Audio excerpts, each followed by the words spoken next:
warahmatullahi wabarakatuh. Perkenalkan, nama saya Hilma Hikmatul Lutfiah dengan NPM 2022415061. Perkenalkan, nama saya Sylvia Dwi Apriani dengan NPM 202241500070. Perkenalkan, nama saya Gina Febriani dengan NPM 202241500074. Pada video pembahasan kali ini, kami akan menjelaskan tentang salah satu penyakit kelainan metabolisme. Video ini bertujuan untuk memenuhi tugas mata kuliah kami, biokimia. Salah satu penyakit kelainan metabolisme yang kami pilih yaitu penyakit MSUD atau biasa yang lebih dikenal dengan penyakit Maple Syrup Urine Disease. Nah, untuk pembahasan lebih lanjut tentang MSUD, mari kita cek video berikut ini. Oke, di sini pertama saya akan menjelaskan tentang pengertian dari MSUD. Apa sih MSUD itu? MSUD itu kepanjangan dari Maple Syrup Urine Disease. Nah, MSUD itu merupakan gangguan yang mempengaruhi metabolisme asam amino. Ini adalah kelainan genetik langka yang disebabkan oleh mutasi 3 gen tertentu. Mayoritas yang terkenanya yaitu adalah anak-anak yang didiagnosis antara usia 5 bulan sampai 7 tahun.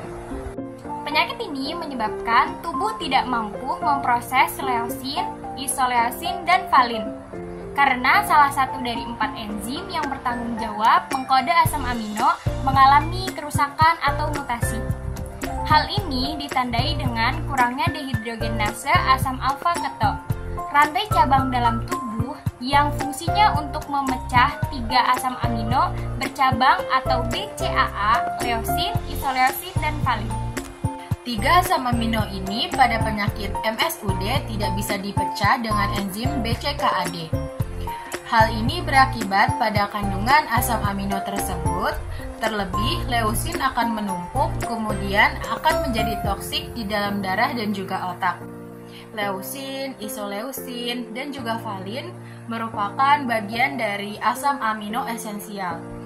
Asam amino esensial ini tidak dapat diproduksi oleh tubuh, tetapi didapatkan dari makanan yang kita konsumsi, seperti daging, keju, susu, dan juga telur, serta makanan lainnya.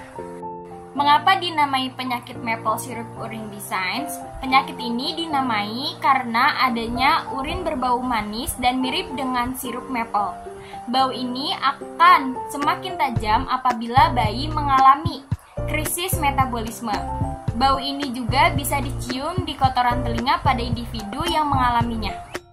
Beberapa gejala penyakit MSUD ini, yang pertama, urin dan keringat berbau manis. Yang kedua, muntah-muntah. Yang ketiga, keterlambatan perkembangan. Berat badan tidak bertambah. Dan yang terakhir, kondisi yang fatal yaitu kejang, koma, dan juga bisa menimbulkan kematian.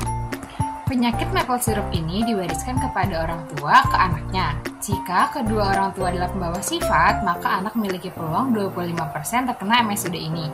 Lalu, anak memiliki peluang 50% hanya menerima satu gen yang rusak dengan menjadi pembawa sifat yaitu karir.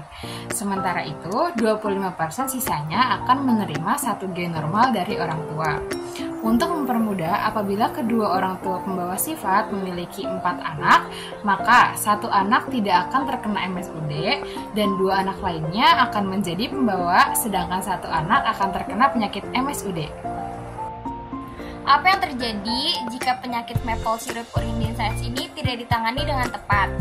Maka menyebabkan terjadinya komplikasi pada bayi, di mana gejala komplikasi bisa ditandai jika ada kejang, kurangnya aliran darah ke otak, terjadinya pembekakan otak, darah mengandung zat asam tingkat tinggi, dan bahkan koma. Ketika kondisi ini terjadi, hal selanjutnya akan lebih parah, seperti mengalami kerusakan neurologis yang parah, kebutaan, kecacatan intelektual. Jika berujung tidak ditangani dengan baik, akan mengakibatkan kematian. Ketika sumber protein, contohnya telur, dikonsumsi, maka enzim tersebut akan merubah telur menjadi serangkaian asam amino. Enzim tersebut disebut dengan enzim pepsin. Enzim pepsin ini akan menghancurkan ikatan antara protein yang disebut dengan ikatan peptida. Ketika ikatan ini dirusak, akan terbentuk polipeptida, yaitu rantai asam amino yang terikat satu sama lain.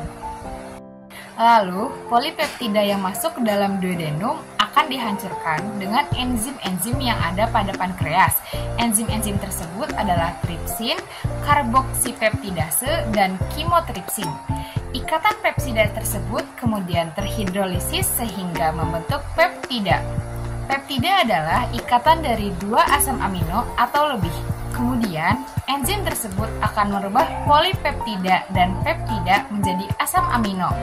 Asam amino inilah yang akan diserap oleh tubuh termasuk leusin, isoleusin, dan valin.